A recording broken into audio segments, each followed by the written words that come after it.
इसके बाद तो परीक्षित महाराज के राज्य कैसे वो राज कर रहे थे, how he was leading as a king, वो सुनने के बाद अभी एक ऐसा किस्सा आता है जहां परीक्षित महाराज सबकी इतनी रक्षा कर रहे थे, हर दृष्टिकोण से रक्षा कर रहे थे। परीक्षित महाराज के ऊपर भी एक संकट आ गया। एक बार परीक्षित महाराज शिकार के लिए गए, और जब वो शिकार के लिए गए, बोलते हैं अपने राज्य में बहुत लंबे समय तक घूमने के बाद वो थोड़े से, देखिए उस दिनों में क्षत्रियों के लिए कुछ कुछ जगह पे शिकार करना अलाउड था। क्यों अलाउड था? क्योंकि उस समय जिस प्रकार से वो रक्षा करते थे, फाइट्स लड़ते थे, थोड़ा उनको प्रैक्टिस करना अलाउड था। इस प्रकार का कार्य की अनुमति दी गई थी। तो काफी समय अपने वन में घूमने के बाद वो बहुत प्यासे हो गए और टायर्ड एंड थर्स्टी, और जल की खोज करते हुए, बोलते हैं वो घूम रहे थे, कहां जल मिलेगा जल मिलेगा। एक साधु की कुटिया मिली जहां वो तपस्वी रहते थे, उनका नाम था शमिक ऋषि, और उनका नाम शमिक ऋषि था। और उन्होंने एक डियर स्किन, हिरण की जो स्किन होती है वो पहनी हुई थी, और उनकी जटाएं थी, और बहुत ही गहरे ध्यान में बैठे थे। परीक्षित ने साधु से पूछा, मुझे कुछ जल चाहिए पीने के लिए।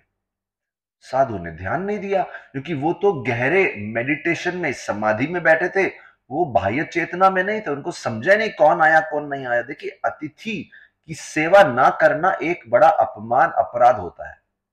लेकिन यहां पे शमिक ऋषि को वो अपराध एक तरह से नहीं भी लगेगा, बिकॉज शमिक ऋषि तो एक गहरे ध्यान में भगवान पे ध्यान लगाए हुए हैं।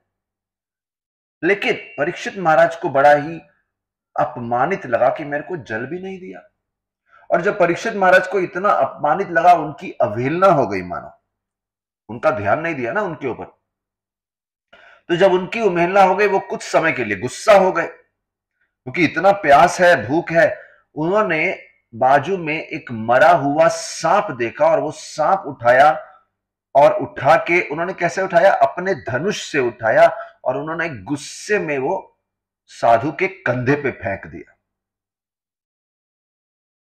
और उन्होंने उस समय, मालूम है कभी व्यक्ति इंपल्सिव हो जाता है, थोड़ा सा गुस्सा आ जाता है, गुस्से में कुछ तो कर बैठता है, और वहां से वो चले गए। परीक्षित महाराज ने जानबूझ के, ऐसा नहीं कि वो सोच के आए थे एक ब्राह्मण का, एक साधु का अपमान करेंगे, वो तो परिस्थिति वश उनके अंदर गुस्सा आ गया उस समय। और वैसे उनके अंदर कोई बुरे गुण नहीं थे, बार बार लोगों पे अत्याचार करना, लोगों का अपमान करना, बिना किसी कारण पे किसी पे सांप फेंकना, उनकी ये आदतें नहीं थी। बल्कि वो तो ब्राह्मणों का बहुत सम्मान करते थे, कभी डिसरिस्पेक्ट नहीं करते थे। देखिए जब कोई गलती करता है, नोट करना चाहिए ये उसका जनरल स्वभाव है या किसी कारणवश अभी ऐसा हुआ है, ये मालूम होना चाहिए।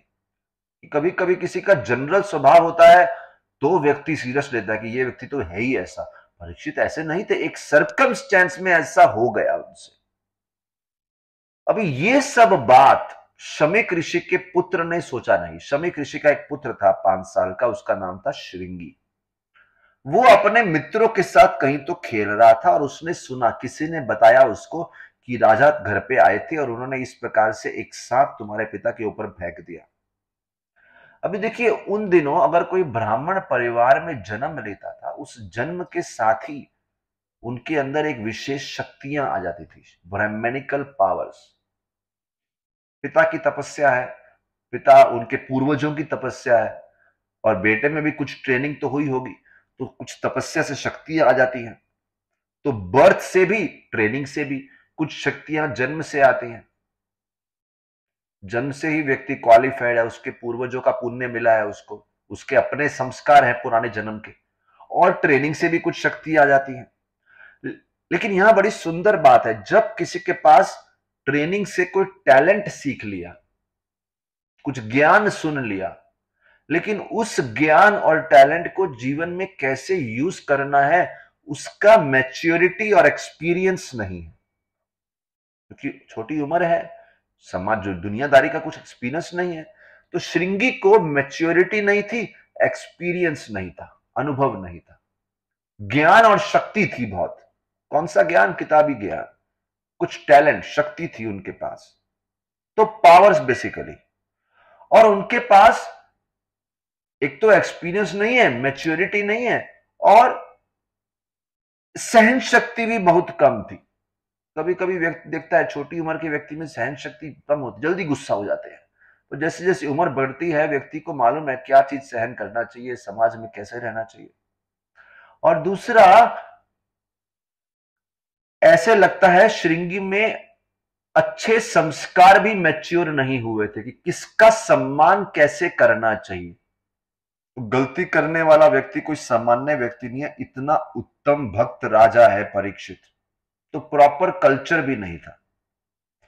और यही सब होते कि ये सब के साथ साथ जो उनके पास शक्तियां थी, उस शक्ति का बहुत घमंड भी था कलयुग के प्रभाव के कारण। इसलिए बोलते हैं कलयुग का प्रभाव शुरू हुआ तो सबसे पहले ब्राह्मणों का चरित्र दूषित होना शुरू हुआ। तो मैच्योरिटी नहीं थी, एक्सपीरियंस नहीं था, टॉलरेंस नहीं था, प्रॉपर कल्चर नहीं था, और साथ ही साथ घमंड बहुत था अपनी शक्तियों का।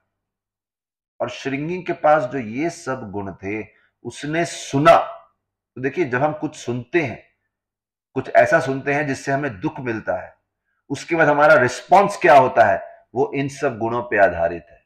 आपकी सहन शक्ति कितनी है, मैच्योरिटी कितनी है, एक्सपीरियंस कितना है, प्रॉपर कल्चर क्या है आपका, कोई घमंड तो नहीं है आपके अंदर, उससे सब प्रोसेस होता है। आपने सुना, जो साउंड अंदर गई वो अंदर प्रोसेस होगी आपके मन में, आपके हृदय में, और उसके बाद क्या रिजल्ट निकलेगा वो डिपेंड करता है आपके अंदर ये सब गुण है नहीं है, क्या है।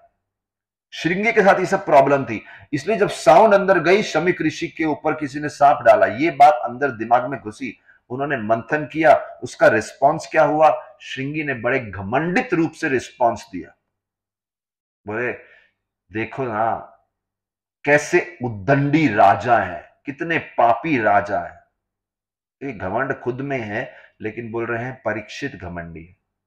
बोले कैसे उद्दंडी राजा है, ही इज एरोगेंट, और इनके पाप तो देखो, उद्दंडी राजा हैं, पापी हैं। फिर बोलते हैं इनकी परिस्थिति तो ऐसी होनी चाहिए जैसे क्रोज एंड वॉच डॉग्स, कोई कुत्ता रखता है, कौवा रखता है, घर के बाहर कोई आया तो शोर करता है, उनकी परिस्थिति उतनी ही होनी चाहिए।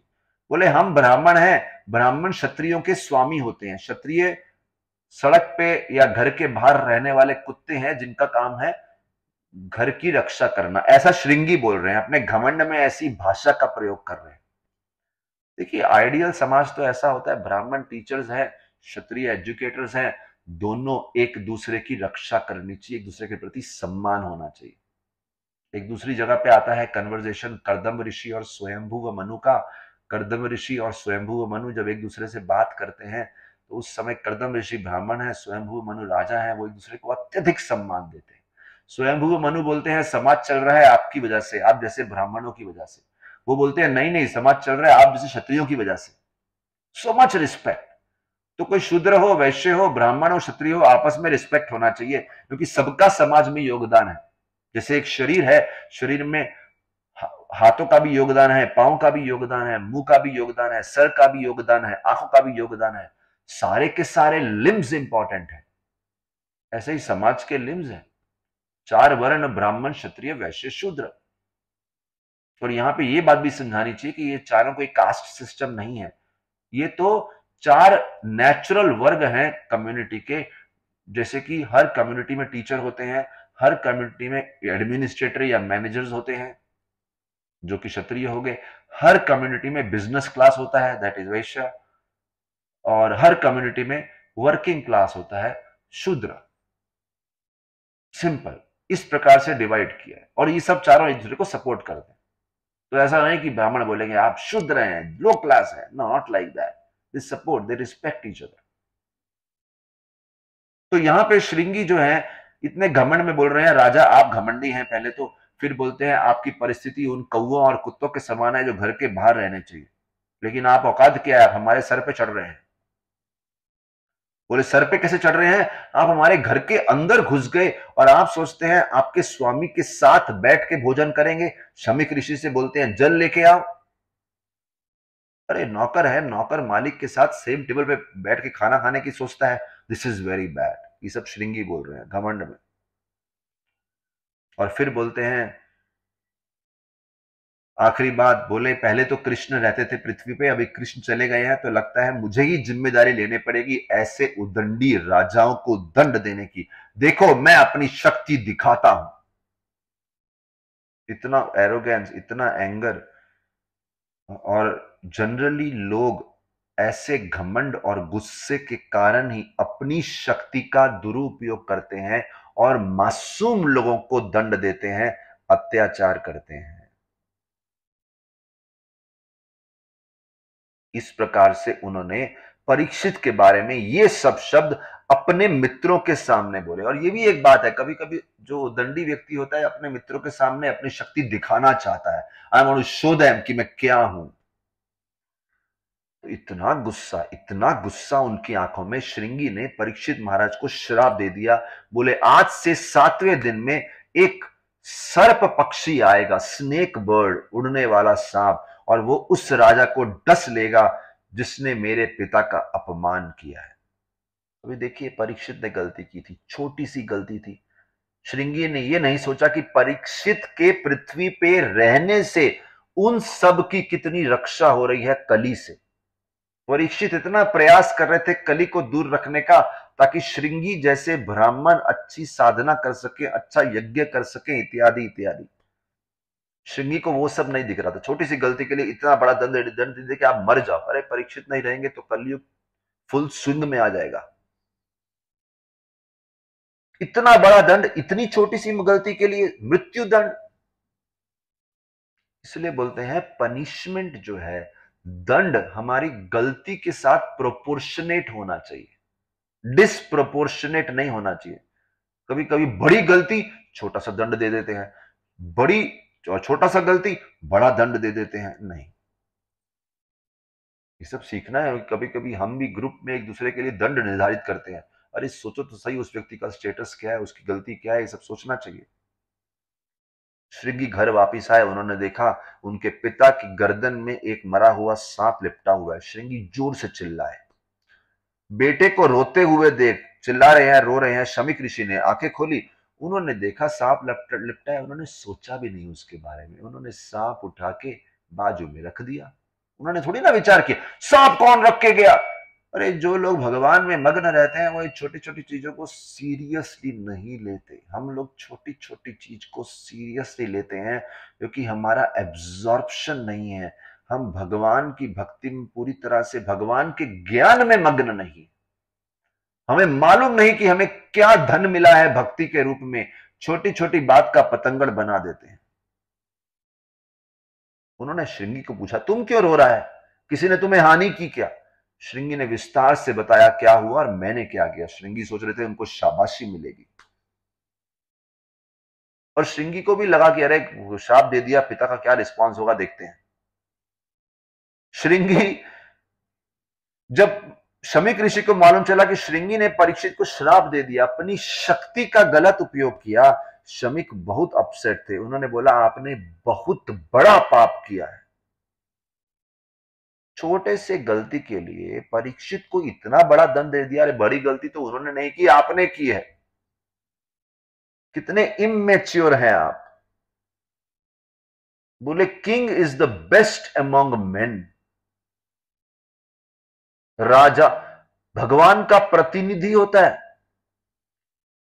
बल्कि समझो जब तक राजा है नागरिक लोग समृद्धि से रह रहे हैं, इतने सभ्य राजा की उपस्थिति के कारण। राजा भगवान का प्रतिनिधि है और वो राज्य पे राज करता है भगवान का प्रतिनिधि के रूप में, इसलिए वैसा सम्मान देना चाहिए। और बोले जब राजा चला जाएगा, देखिए एक एक पॉइंट इंपॉर्टेंट है। पहले तो बोल रहे हैं बड़ी गलती उन्होंने नहीं की, आपने की है। फिर बोल रहे हैं सभी पुरुषों में राजा को सबसे ज्यादा सम्मान दिया जाता है। ही इज द लीडर, सम्मान देना चाहिए क्योंकि वो राजा की गद्दी पे बैठा है। और तीसरा चीज बोल रहे हैं कि ऐसे सभ्य राजा की वजह कारण से नागरिक लोग समृद्धि में, प्रोस्पेरिटी में रहते हैं। उसके बारे में नोट कीजिए। आप एग्जाम्पल, हर चीज का एग्जाम्पल चिंतन कर सकते हैं कि आप जहां जहां पे रहते हैं, एक अच्छे लीडर के कारण आपके पास ये सब कैसे फायदे मिलते हैं आपको। चाहे वो एक क्लासरूम है, वहां पे एक टीचर है, चाहे वो एक स्कूल है, वहां पे एक प्रिंसिपल है, चाहे वो एक कम्युनिटी है, वहां पे कोई कम्युनिटी का लीडर है, एटसेट्रा एटसेट्रा। फिर बोलते हैं वो भगवान का प्रतिनिधि है। और फिर बोलते हैं जब एक राजा को गद्दी से हटा दिया जाए, वहां पे चोर, डाकू, अनेक प्रकार के अनर्थ होने लगते हैं। वहां पे लोगों की सुरक्षा नहीं होती, अनप्रोटेक्टेड। इस पे भी आप काफी चिंतन कर सकते हैं। बहुत एग्जाम्पल आपके ध्यान में आएंगे। और बोले ये सबके लिए हम जिम्मेदार होंगे। हमने एक राजा को हटाया, इतने सारे पाप हमारे सर पे लग जाएंगे। विशेष रूप से अगली पॉइंट बोलते हैं, जब वो राजा एक स्पेशल राजा परीक्षित जैसा हो, जो एक बहुत बड़ा पुण्य आत्मा, एक संत है राजा के रूप में, ऐसे राजा को बोलते हैं राज ऋषि। एक ऋषि है राजा के रूप में, राज ऋषि। अच्छा, यही नहीं, उनका इतिहास देखो, उन्होंने किस किस प्रकार का कंट्रीब्यूशन किया है अभी तक।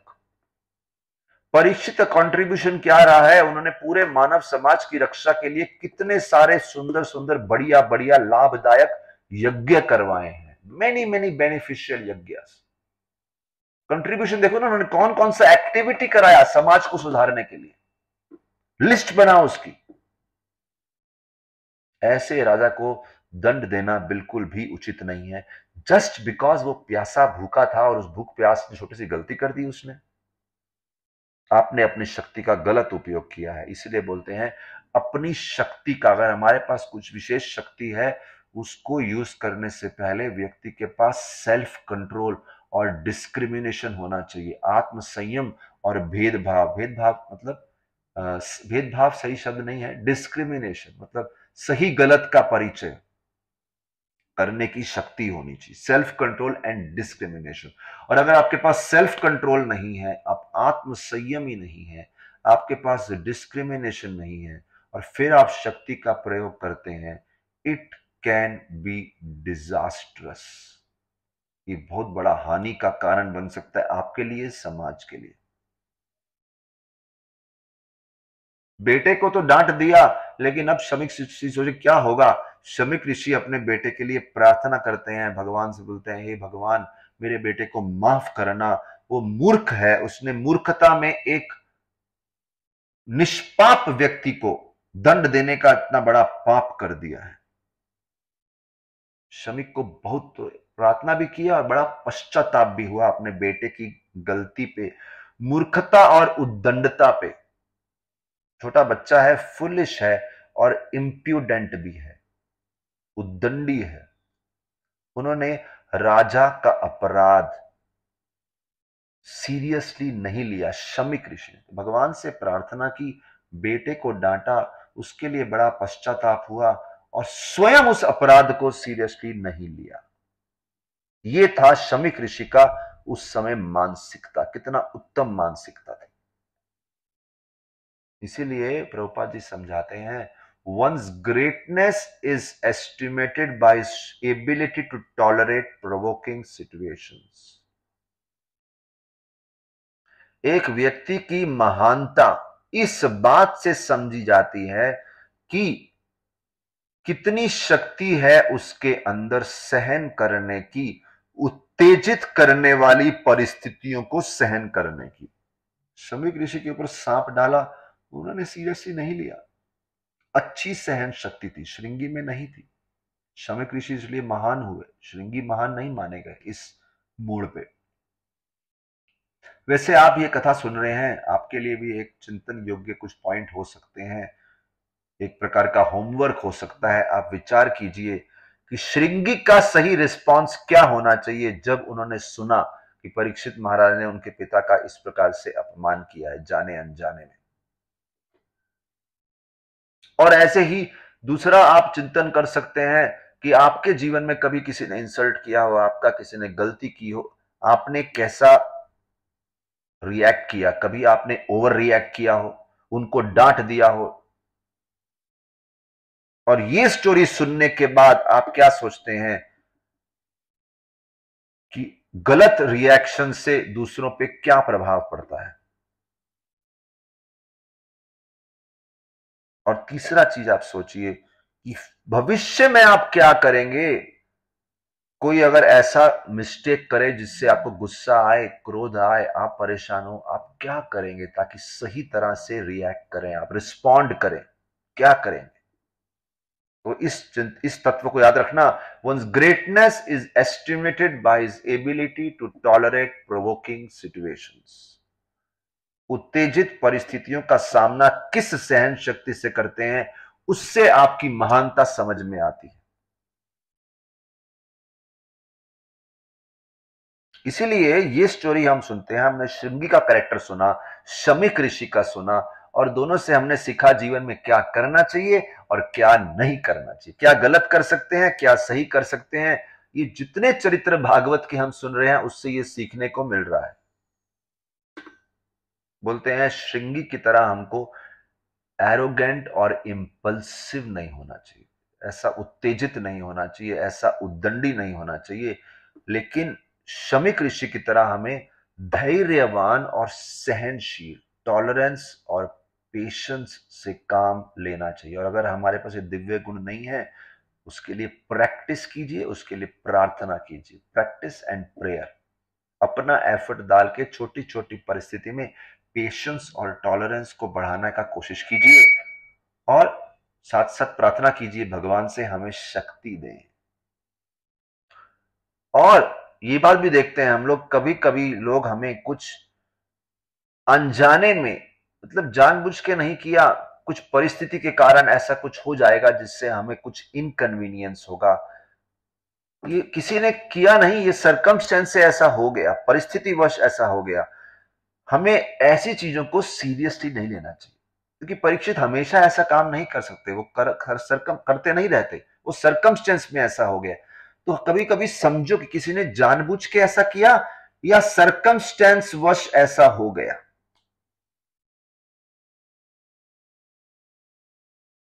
और अंत में यह भी सीखना चाहिए कि हमारे पास अगर शक्ति है, जैसे श्रृंगी के पास थी, तो उसका प्रयोग बुद्धिमता से करना चाहिए। अंधाधुंध उस शक्ति का प्रयोग नहीं करना चाहिए दूसरों को हानि पहुंचाने के लिए। तो इस प्रकार से ये सुंदर जो कथा है, ये कैसे परीक्षित महाराज ने शमीक ऋषि का गलती से अपमान किया, उससे श्रृंगी ने इतना बड़ा रिएक्शन, और बाद में शमीक ऋषि ने क्या बोला।